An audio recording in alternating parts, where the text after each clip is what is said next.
As with many triptychs, viewers could see the exterior, the closed triptych during the weekdays, and on feast days or on the weekends, the painting would be opened up. You would move from the rather prosaic expressions of our world to a brilliantly colored scene of the horrors of limbo and the horrors of hell.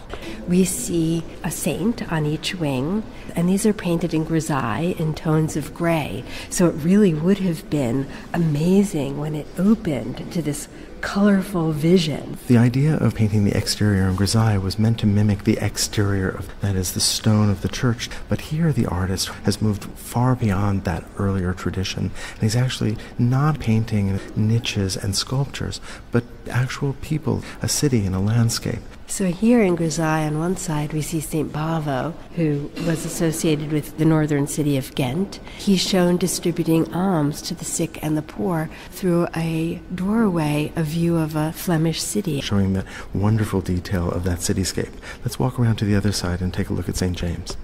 You can see he's traveled past all kinds of expressions of wickedness. His faith, however, has kept him safe, and he's very much associated with pilgrimage. It is his pilgrimage that so many medieval faithful would follow. These wings could have given us clues to the patron of this very large triptych, but unfortunately the coat of arms is blank.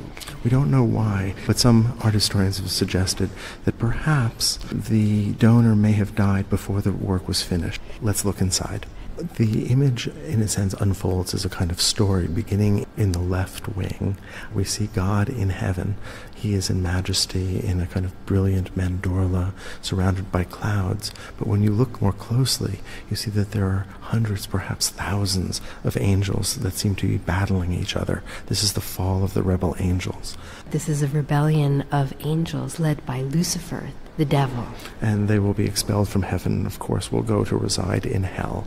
And down at the very foot of the panel, we can see God extracting Eve from Adam's side. That is the last part of the creation of Adam and Eve. Just above that, we have the temptation. There is a sense of peace in the foreground, but this act of defiance against God's law is an important breaking point, because you can see that beyond that original sin, you have one animal eating another instead of living in harmony. And then you have an avenging angel who is expelling Adam and Eve from paradise and leading them into the world that we know.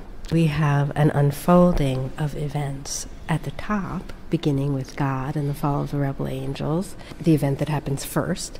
Then we jump down to the bottom and the creation of Eve. Then just above that, the temptation. And above that, the expulsion of Adam and Eve from the Garden of Eden.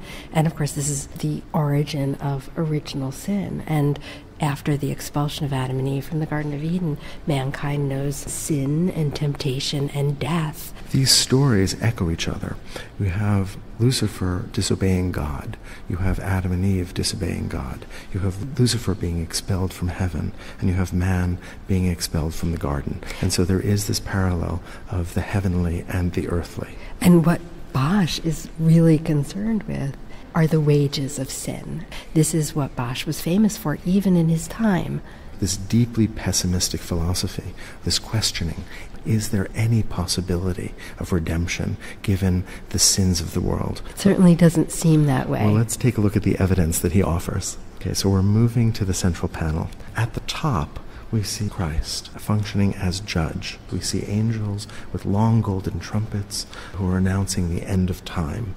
And below it, taking up most of this central panel, is limbo, or the edges of hell. And this is a scene that Bosch has combined with images of the 7 deadly sins, the sins that cause mankind to spend eternity in hell. This is a painting whose bottom 2/3 is filled with torture and the terrible crimes that people inflict upon each other, but here enacted by devils and composite creatures that are incredibly fantastic. The punishments that we see here are punishments for specific crimes, and the punishments are related to the crimes. Let's take a look at a few specifics. On the left side, we see something that resembles an inn.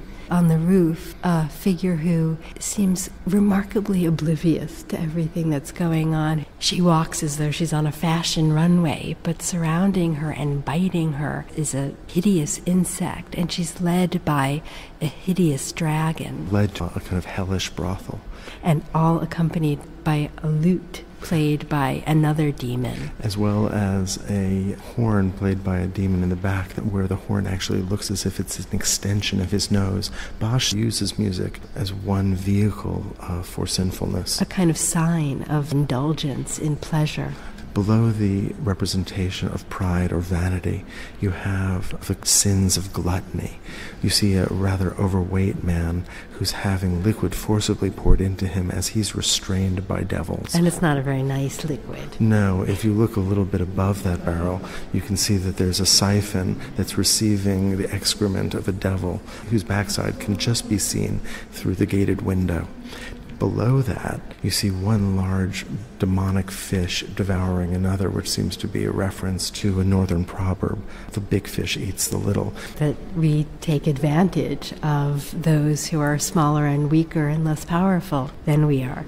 To the right of that, we can see just inside the inn a series of hanging figures, and below that a large cauldron with a series of figures that seem to be boiling, and we know that they're boiling in molten metal, the metal that had been melted from their money. So this is the sin of avarice or greed.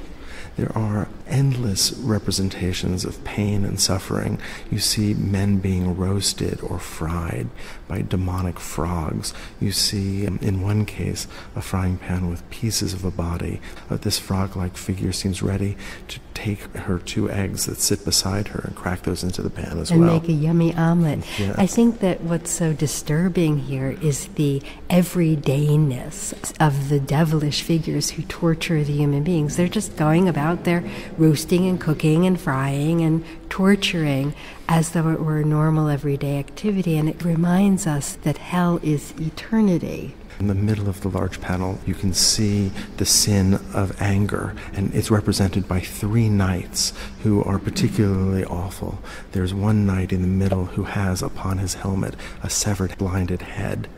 Below that, you see images of corruption, and scattered throughout the foreground, you see images of bodies that have been mutilated, that have been shot with arrows. Bodies have been cut and wounded and devoured in various ways. And all of this, of course, is a lead-in to the right panel, to hell itself. When we think about the triptych as a whole, we have God in the upper left and Satan diagonally across on the lower right.